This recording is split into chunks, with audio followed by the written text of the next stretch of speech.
Well, good day. This is The Lone Journalist. Yes, we're an independent citizen journalist and media. I guess you could call us that. Multimedia.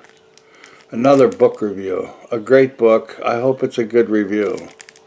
What's it called? This is How They Tell Me the World Ends. The Cyber Weapons Arms Race. It's by Nicole Perlroth. New York Times. Exposés. This woman risked her life. Is she still in danger? May still be. It's a stem winder of a tale how cyber weapons have turned on their maker. Perlroth takes a complex subject that has been cloaked in tech speak and makes it dead real for the rest of us. That's from Karen Swisher, host of the New York Times podcast, Sway. Nicole Perlroth is an award-winning cybersecurity journalist for the New York Times, where her work has been optioned for both film and television. She is a regular lecturer at the Stanford Graduate Visit. Do you hear the crow? Corvus Corax. Ah!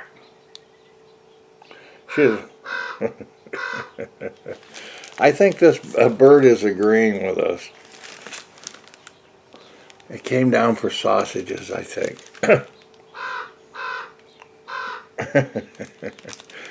I'll be back in a minute. It's lovely to hear that creature, though, isn't it? Be right back. With Corvus Corax in the background. That's right. The world's largest songbird, the raven, is helping us announce this book. That's right. This is How They Tell Me the World Ends. I hope it doesn't, but it's awful close. Anyways, she lives with her family in the Bay Area, but increasingly prefers to live off-grid in her cabin in the woods. I can see why. This is a Bloomsbury Publishing. And it says 0 day.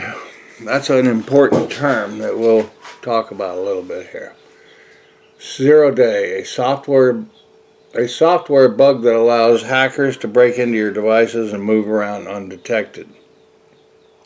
One of the most coveted tools today in a spy's arsenal, a 0 day has the power to silently spy on your iPhone, dismantle the safety controls at a chemical plant, alter an election, and shut down the electric grid.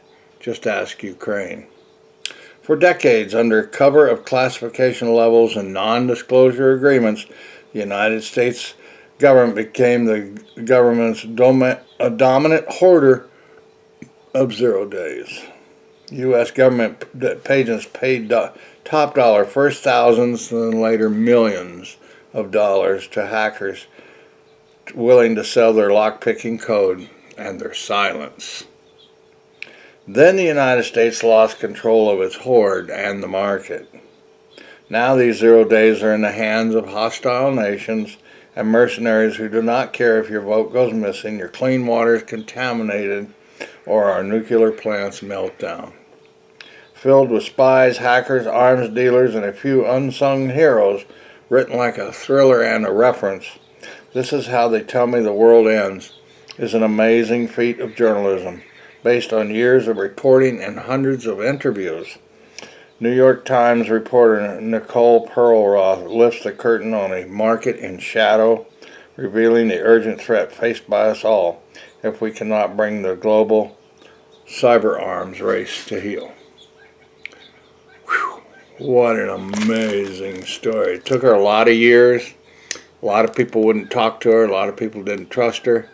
Finally, in the end, they said, well, we'll tell you something because it's getting bad for us, too. And only when their pocketbooks are affected would they actually finally decide to do anything. So she went to a lot of DEF CONs and black hats and white hats, and she met a lot of people. She traveled around the world. And basically how it started was a German company, or a German, who came up with this found this code, the 0 day. Here's the thing, a 0 day just means you've got a bug. And then when you call or tell the companies, then they'll act all indignant, and then they'll threaten to sue you if you don't give it to them so that they can fix it. Now that's called a patch. But if they don't fix it, they can take it and make an exploit. Now, exploit then is like a worm or a virus or malware or ransomware that can then go inside and do the damages it wants and hold you up so the very first big time was a collaboration between the United States and Israel. And Israel wanted to do a lot more damage to Iran for their nuclear program. But the Americans said, no, let's try this first. So Stuxnets. Now there's a thing called PLCs, Program Logic Controllers, where they tell things to turn on and off. They're not actually on the internet, but they can be controlled by computers. And they can turn, well, what they did is they turned the centrifuges up. Some of them turned them off. Some of them made them go crazy. And they lost thousands and thousands because they were refining enriched uranium, see, and they have to get up to bomb grade at 90%. And so it's 3.7, and they make it more, and then from there they go up. So they pulled this off, and the Iranians never let on. They said, oh no, we're doing fine, even though they knew they were hurting.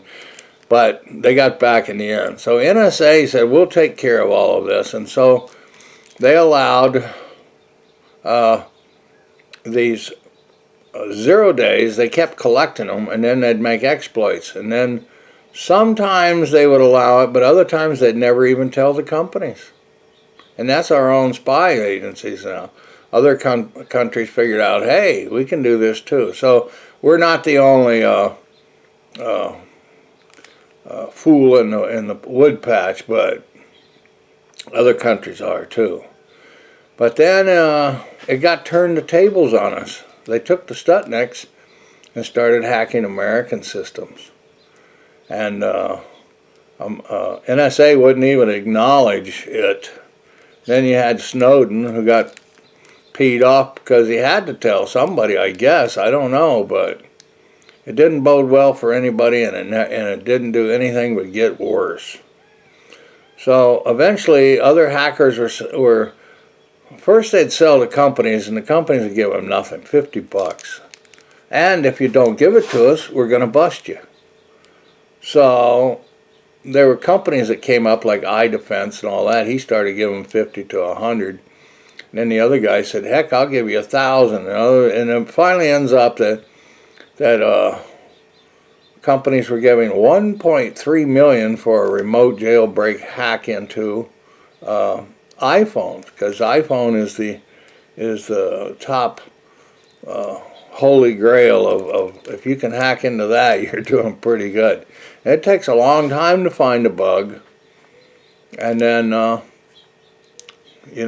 figure it out or leave it alone, or if you don't do it, somebody else will. So some of these young guys, the NSA started picking up people and bringing them in to work for them. Then the guys that were working for them decided, we're not getting paid enough. We're told to keep our mouth shut. We can't tell anything. And so they went out with private companies is really what happened. Is they started working for and selling to contractors. But then they made promises, well, we won't sell it to anybody but the NSA. Then everybody says, I don't give a damn who I sell it to. So hostile nations started buying up and obtaining 0 days. So it just accelerated from there. It just got worse and worse and worse. So Microsoft was a big one to hit. And Microsoft would always sit around and try to acknowledge that they didn't have any problems. Or if they did, let's hurry up and fix it. But Windows and Microsoft probably have been the biggest ones hit. And it starts out with a glitch in or they find the bug in the printer software, see. And then from there they can go backwards or branch out into machinery and etc. like that. So it's innocuous. It begins benign. It doesn't begin benignly, but it It starts in a small way, and then it does nothing but get larger and larger. Eventually, Russia did, and it's proven in this book, I mean, as much as anything can be believed, that they really hurt Ukraine before they went to do it. China has hacked many, many times, but most of the time the governments are told, well, because we have relations with them, oh no, that isn't us. But on the backside, they hire cyber contractors and cyber criminals to do the work so that they have a buffer or a plausibility of denial, you know. Oh, that wasn't us. We'll take care of that. Never do. NSA promises, well, we'll use the exploit a while, and then we'll call the company and fix it. Never did. So you can imagine that it just got worse and worse and worse, and it's finally got to a point of nuclear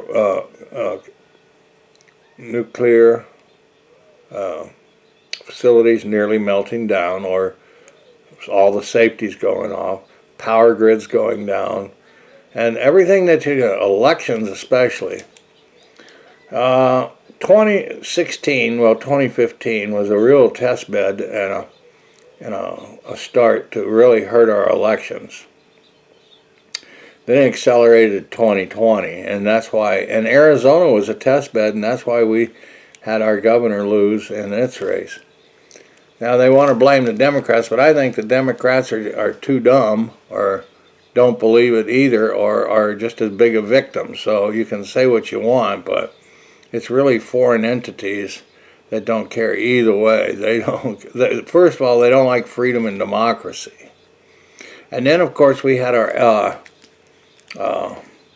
well, one of them's the UAE, United Arab Emirates, and they buddied up with the United States and got some of these exploits.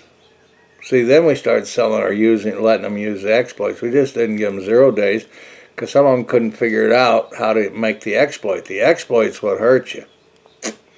So they started using it against their own people, and Turkey did the same thing, and South America, and a lot of dictators and unscrupulous lowlifes and politicians. So that's really what happened is more and more people. And a lot of people were, you know, Ahmed Mansour was a dissident. They killed journalists over this. It's really, it was a sad time, and it's still a sad time, and it really hasn't gotten any better. The only thing is it comes in waves. At first they'll slow down, we know you're doing it, we're watching you, or we'll make agreements, or we'll outbid the things and we'll get it ourselves. And so it's a spiraling boondoggle, and it's spiraling out of control. It's just amazing. Eternal blue, making screens go blue. Oh, there were so many. There were so many. I love you, and we're going to kill you. And then Iran was big too, and they got, because they'd been hit, they got back at Aramco, that's the American Arabic oil company in Saudi Arabia, and they hurt them hard.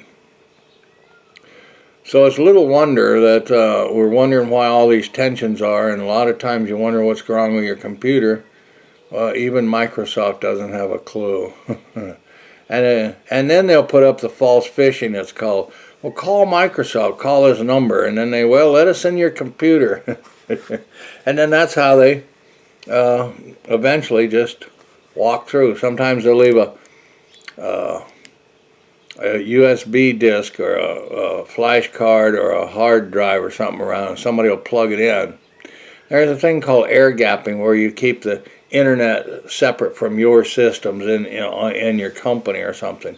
But once you get a crossover, then it just goes from machine to machine to machine, and it just until it wipes everything out. And then the unscrupulous little asses that sometimes did this said, "Oh, we'll give you your data back," but then they just took the money and didn't. A lot of cities and governments in the United States had, I mean, hundreds, and we don't hear very much about it, having to pay, and sometimes they get their data back, and sometimes they don't. So it's a horrendous story, but it's one that needed to be told, and independent journalists and the New York Times. You know, I have a great respect for this woman. I hope someday to meet her as a journalist. But that's my rant, and I'm not going to go on too much, but I do appreciate you watching, and you have to read this book. You must. Not have to, you must. It's called This Is How They Tell Me the World Ends. Cyber Weapons Arms Race. It's by Nicole Perlroth. You can go look her up at the New York Times. She's a very prolific writer. And we thank you for watching KRAZ-TV, and watch all of our other book reviews at the Zero channel. At the top of the channel of the KRAZ-TV, it's other channels. You go there, and that's the adult side. And we do issues that, well, children shouldn't learn about just yet. Thanks for watching KRAZ-TV, and turn your computer off at times. Be careful. Use multi-factor dual authentication, as she says, and do it now.